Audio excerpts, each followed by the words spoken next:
Tears welcome to மதிலீப் சமையல். நீ பார்க்க போகிறது சிங்கப்பூர் லக்ஸா எப்படி செய்கிறதுன்னு பார்க்க போகிறோம். அதுக்கு வந்து ஒரு கொஞ்சமாக வந்து ஒரு நூடுல்ஸை வந்து மஞ்சள் தண்ணியில் வந்து ஆட் பண்ணிவிட்டு நல்லா பாயில் பண்ணி தனியாக எடுத்து வச்சுக்கோங்க. அடுத்து அரைக்கிறதுக்கு வந்து ஒரு 10 சின்ன வெங்காயம், 4 பெரிய பல் பூண்டு, அதுக்கடுத்து மல்லி வந்து 1 ஸ்பூன் அளவு, அடுத்து ப்ரான் வந்து ஒரு சின்ன ப்ரான் கொஞ்சமாக 1 ஸ்பூன் அளவு, அதுக்கடுத்து மிளகாய், கொஞ்சம் ஜீரகம், இதை வந்து அரைச்சி பேஸ்ட் மாதிரி இருக்கும். அடுத்து டோஃபு வந்து இந்த மாதிரி வந்து நல்லா ஃப்ரை பண்ணி எடுத்துக்கலாம்.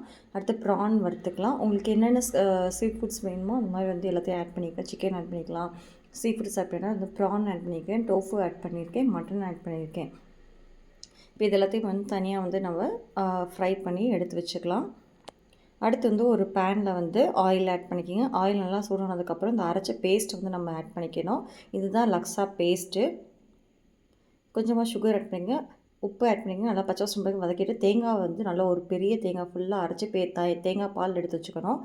இதான் வந்து லக்ஸாக்கு நம்ம வந்து சூப் ரெடி பண்ணியிருக்கோம். இப்போ வந்து நூடுல்ஸை ஃபஸ்ட்டு வச்சுட்டு அடுத்து இந்த சூப் வந்து ஆட் பண்ணிவிட்டு மேலே டாப்பிங்ஸ் என்னென்ன வேணுமோ அதெல்லாம் வந்து நம்ம ஆட் பண்ணிக்கலாம். ஆட் பண்ணிட்டு சர்வ் பண்ணிங்கன்னா சூப்பரான ஒரு லக்ஸா சூப் ரெடி ஆயிரும். கண்டிப்பாக ட்ரை பண்ணி பாருங்கள். டிஃப்ரெண்ட்டாக இருக்கும், ரொம்ப ரொம்ப சூப்பராக இருக்கும். சீ ஃபுட்ஸு கருவாடு ஸ்மெல் பிடிக்கிறவங்களுக்கு ரொம்ப பிடிக்கும். ஒரு முட்டை வச்சு மேலே வந்து கொஞ்சமாக வந்து நெத்திலி கருவாடு வந்து ஃப்ரை பண்ணி ஆட் பண்ணிங்கன்னா வேறு லெவலில் தான் இருக்கும் அந்த டேஸ்ட்டு.